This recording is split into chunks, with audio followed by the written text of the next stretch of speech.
But then, so so when you're about a teenager, around 15 or so, what are your thoughts about what you want to do? You're playing in church, you've got your friends out, but what was happening that you thought this is what I wanted to do for as a career? When I was a teenager, 14, 15, I was already a working musician. Wow, I started making money as a musician at 13, wow. playing in churches for preachers. So my mother, she would have to drive me to several different churches on Sunday morning, Sunday night. I would play at my father's church and I would leave there and go play. And I did not have to play for the entire church service, only Okay. the preacher. So Wow. when he got ready to go into his song and dance and his hoop, I was the guy that would play the organ behind him. And Wow. that was like kind of like a niche market that I found for myself where it would be word of mouth. And it was like, man, did you hear Lil Campbell? They call me Lil Campbell. Man, he know how to back up a preacher. So they would pay me $75, $100 to come and just play behind him as a preach. And I did that, a lot. And then I started getting church gigs. And then I had my own group that I sang in where it was me, my sister, my younger sister, and two of my friends. We started this group. I kind of had the group going. And me and my sister joined the group. And we started singing like, around the town, singing churches, opening up for whoever was the gospel artist that came in town, whether it be Yolanda Adams or whoever it was, Daryl Coley and different people would come to town and we would open up. Wow. And we started kind of trying to record a little bit as we got a little older, but something happened when I turned 16. Around 16, 17, I met the rapper DJ Quik. Okay. And he sort of took me under his wing and I became enamored with that world.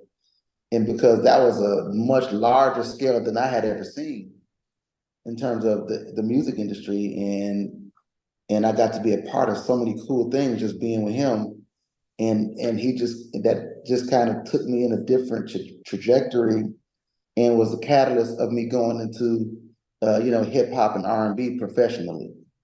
Okay. So now you're coming from playing within the church and you've got your Christian parents.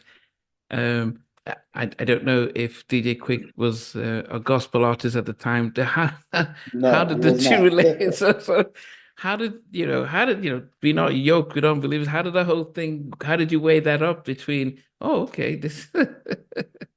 Well, my father, man, my father was really cool. He knew, I think he knew that I would get flack, what I mean, from people at church and stuff like that. My father was a musician as well. He was a bass player. He's the one that taught me how to play the bass and put the bass in my hands and stuff like that. So I think he understood the the hunger that I had inside of me for music. And he said, man, just do the music that you feel, that you're drawn to. He says, you don't type, you don't take dictation, you don't do construction. You are a musician. That is your occupation. He says, but now here's where you have to draw the line and have standards. You cannot let your occupation run all over your salvation. Wow. One has to be more important than the other. So there's some things that you can do, and there's some things that you can't do, but you have to be the one to know where that bar is set. And he gave me that rope and that latitude to do what I wanted to do. And so even at Death Row, we were working on records. Some stuff, I just would opt out of. You know what I mean? Like, that's it's a little too much for me. So, but how did you meet Yes. up with DJ Quick though? I just as I mean, how did that whole connection start then?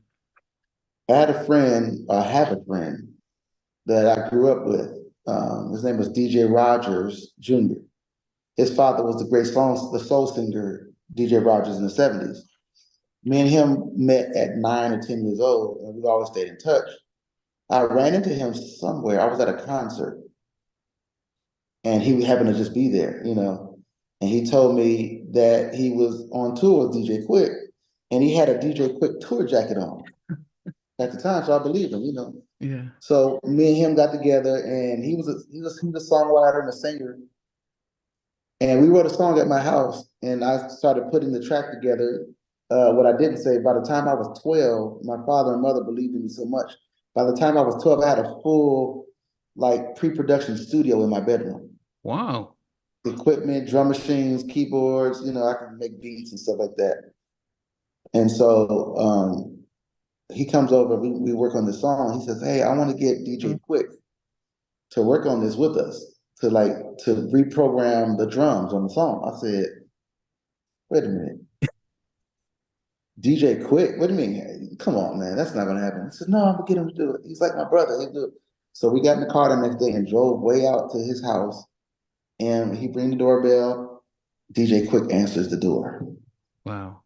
And I'm totally like, what in the world is happening? This is DJ Quik. So we start working on the song. I'm playing the keyboard stuff, and Quik, you know, he just expressed that he liked what I was doing on the keyboard, and he invited me to come to a studio session and work with him. He was working on his third album called Safe and Sound. And, you know, he asked me to come to the studio, and I did.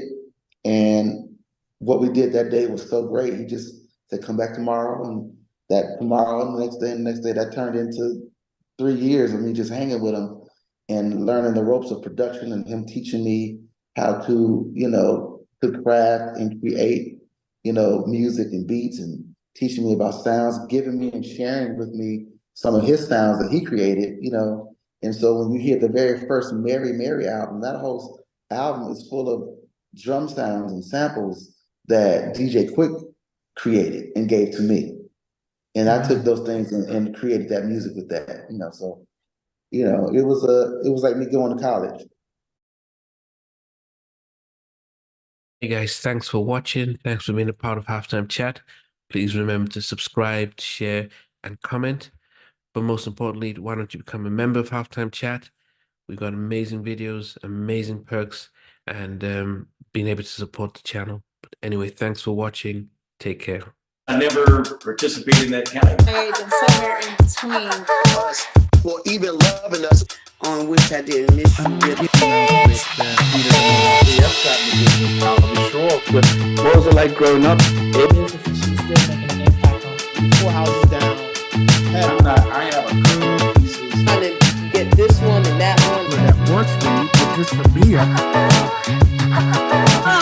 No, okay, you're okay. They don't understand what Jonas Boys and men and all spirits. Play it. I mean, I love all different genres.